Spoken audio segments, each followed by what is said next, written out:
Halo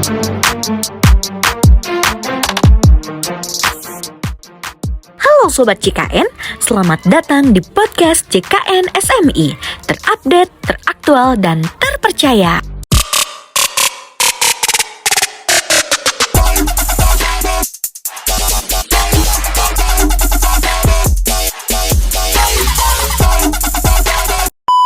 Assalamualaikum warahmatullahi wabarakatuh. Halo Sobat JKN, bertemu lagi dengan saya Mila, tentunya host di podcast JKN SMI. Nah, kali ini kita akan bincang asik sama kakak cantik yang ada di samping saya. Halo. Selamat sore kakak. Boleh, ini tuh udah ada salah satu pegawai dari BPJS Kesehatan kantor cabang Sukabumi. Nah, biar kenal lebih dekat nih sama Sobat JKN, boleh dong dikenalin dulu kakak. Halo Sobat JKN, saya Resti. Di sini aku sebagai frontliner dari bidang mutu layanan kepesertaan. Nah, kan tentunya sih kita pasti ngobrol terkait program JKN ya. Nah, tentunya di podcast JKN SMI terupdate, teraktual, dan terpercaya.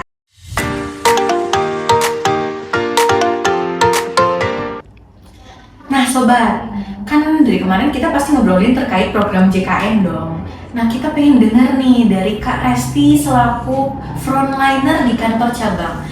Apa sih program JKN itu? Boleh Kak Resti?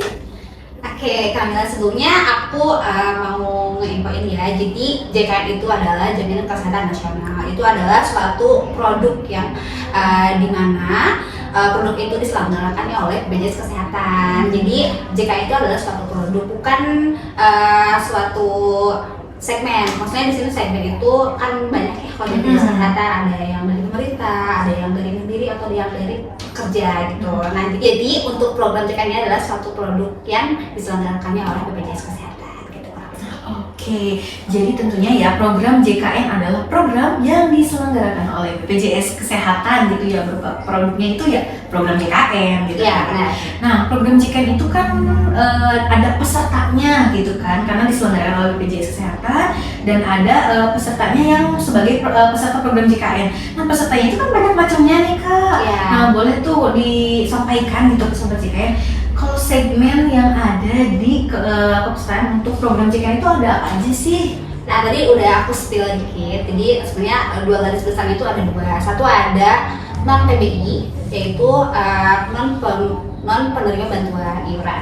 Yang kedua adalah penerima bantuan iuran. Nah, di mana untuk penerima bantuan iuran ini setiap bulannya itu ada dibayarkan oleh pemerintah.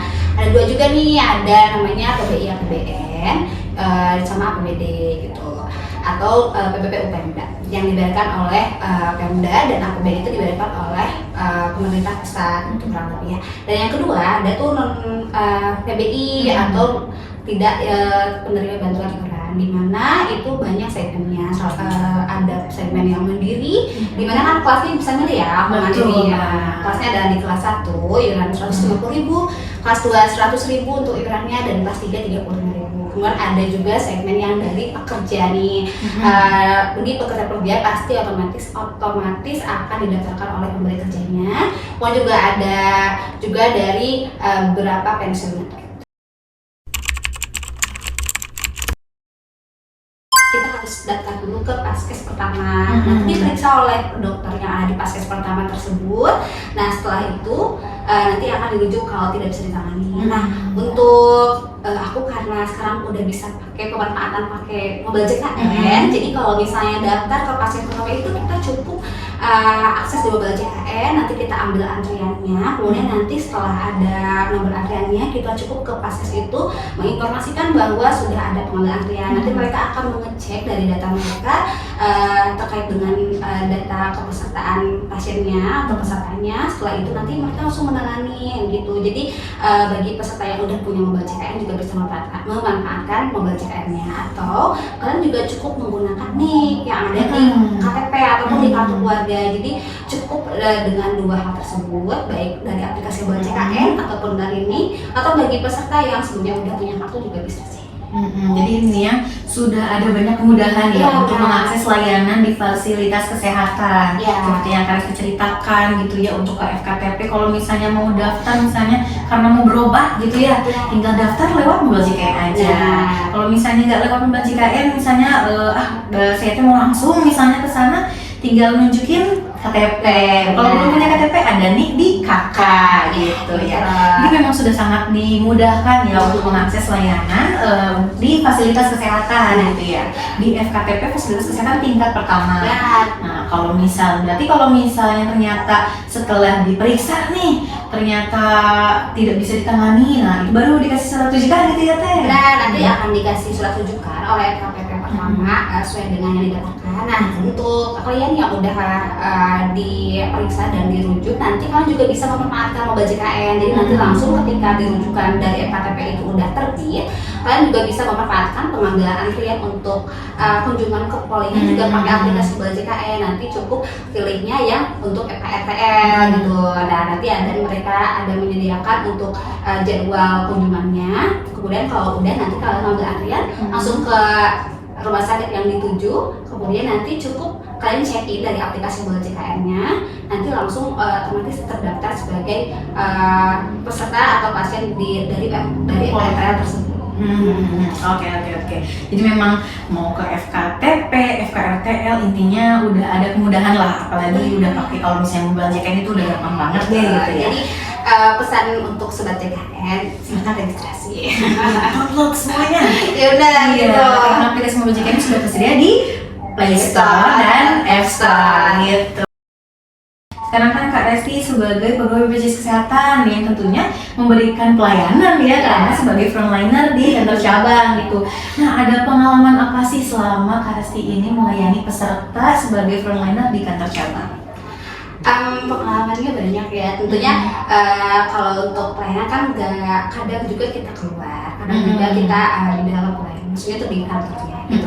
Nah, untuk pengalamannya sih bagi peserta yang sebelumnya, karena setiap hari itu banyak kamera yang masih mengakses ke kantor BPJS Kesehatan. Nah, untuk pengalaman saya sebagai pegawai BPJS Kesehatan, khususnya saya sebagai frontliner ya, jadi setiap hari kami pasti bertemu orang banyak dengan beberapa karakter gitu yang dimana setiap pelayannya itu harus sama rata, tidak boleh ada diskriminasi baik antara peserta dari segmen A maupun dari segmen B gitu sih. Kemudian juga senang sih bisa bantu orang banyak ya, dimana setelah itu kayaknya semua masyarakat tuh pasti pakai program JKN ini.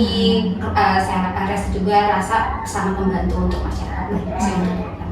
Iya, tentunya untuk di wilayah kantor cabang Sukabumi cakupannya juga udah lumayan besar ya. Udah ada yang dapat UHC juga kan, udah ada sertifikatnya. Jadi memang sudah banyak lah yang menggunakan program JKN ini sebagai jaminan kesehatannya, dan sudah banyak juga yang datang langsung ke kantor untuk mendapatkan layanan baik administrasi, informasi gitu ya, seperti itu. Nah, mungkin itu lebih jelasnya gitu.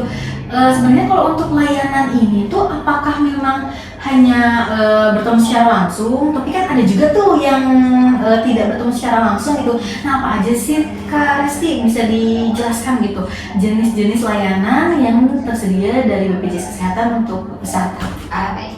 Jadi sobat JKN, bagi yang mau akses layanan sebenarnya ada dua. Satu ada layanan non tatap muka, yang kedua ada layanan tatap muka. Untuk yang non tatap muka, kalian bisa mengakses Pandawa dengan nomor handphone di 081118 atau bagi kalian yang tadi udah registrasi Mobile JKN juga bisa untuk mengakses Mobile JKN maupun di care center kita di 165. Kemudian untuk bagi peserta yang tidak bisa mengakses non tatap muka tadi, bisa langsung mendatangi kantor BPJS Kesehatan terdekat ya. Oke, jadi udah ada dua layanan ya, layanan tatap muka sama layanan non tatap muka.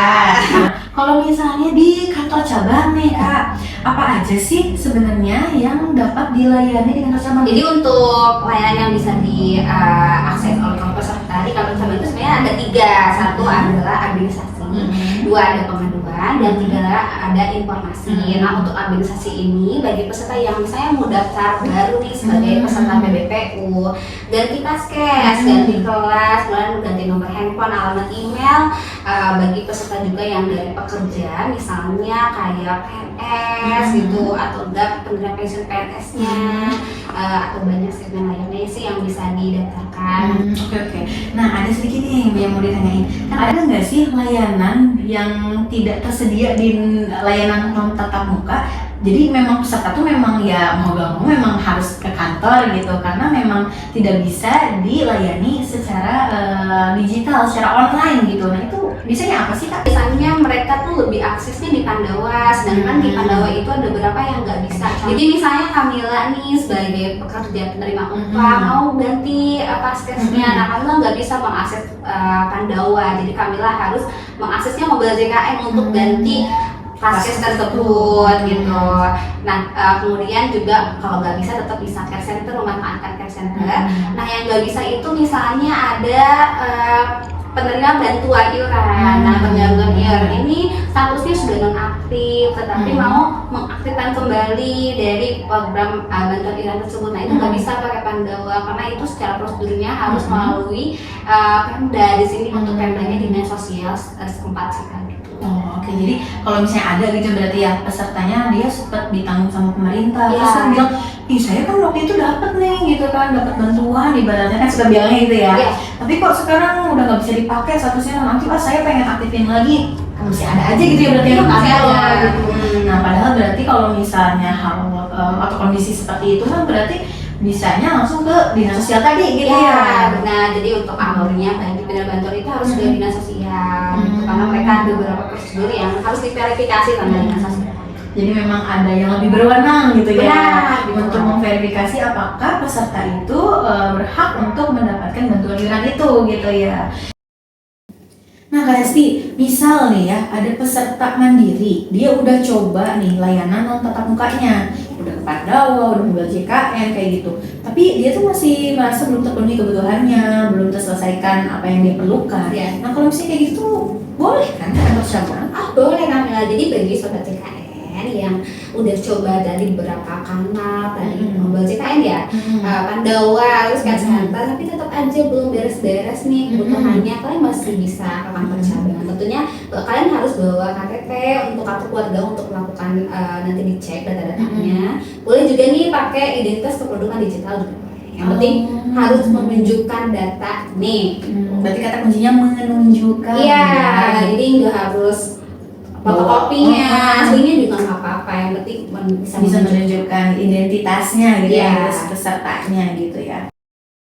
Nah selanjutnya nih Kak Resti, nah kalau misalnya terkait berbagai layanan ini ya, baik di kantor cabang ataupun online gitu, nah tentunya kan perlu diinformasikan nih ke masyarakat gitu.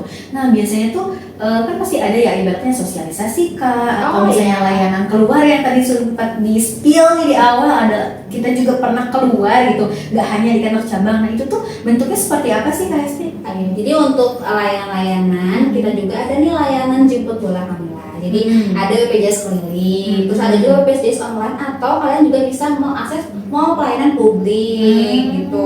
Jadi ada 3 itu. Jadi selain ke kantor cabang, bisa memanfaatkan juga untuk tadi layanan jemput bola. Oke. Nah, berarti intinya ya sudah disediakan lah banyak layanan ya untuk sobat JKN ini, baik secara tatap muka, non tatap muka, bahkan yang tadi layanan jemput bola disamperin gitu ya. Yang butuh layanan disamperin sama BPJS Kesehatan kayak gitu.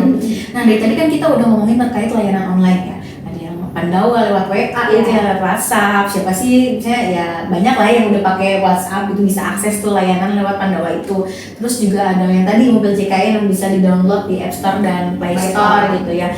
Nah kan hal tersebut tentu merupakan upaya gitu ya dari BPJS Kesehatan gitu untuk meningkatkan transformasi mutu layanan gitu ya. Ya seperti yang digabungkan sering banget nih kalau misalnya ini sobat JKN yang udah nonton berkali-kali nih ya podcast JKN SMP, pasti hal ini tentunya dibahas dong ya. Jadi di kita tuh pasti ada namanya transformasi mutu layanan dan punya tagline ya kan. Yang kita berdua ya. Transformasi mutu layanan mudah, cepat, setara. Gitu jangan lupa apa? Mudah, cepat, setara. Dimudahkan, ya. Terus ada cepat juga. Di setara nggak ada diskriminasi. Ya, nggak ada diskriminasi. Benar. Mau di kantor cabang, mau lagi berobat ke vaskes, itu tentunya diwajibkan yang mudah, cepat, setara ya, tanpa ada diskriminasi kayak gitu. Ya.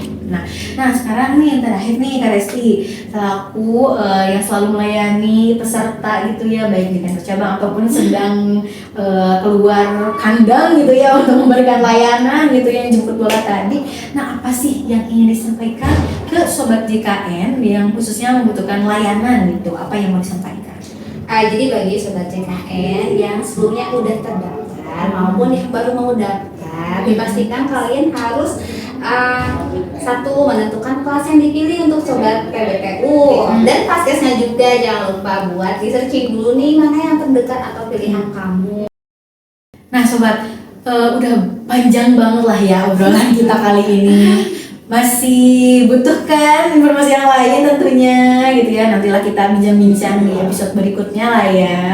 Nah sebelum kita tutup nih, aku tentunya punya pantun dong. Bantu cakepnya ya Kak Resti. Oke. Buah nanas, buah ceri, Cakep. dicampur gula, enak sekali. Cukup sekian podcast kali ini. Semoga bisa bertemu lagi kemudian hari. Sampai jumpa sobat JKN. Saya Mila. Saya Resti. Kita pamit undur diri ya. Sampai bertemu di podcast JKN Sukabumi berikutnya. Dadah. Assalamualaikum warahmatullahi wabarakatuh.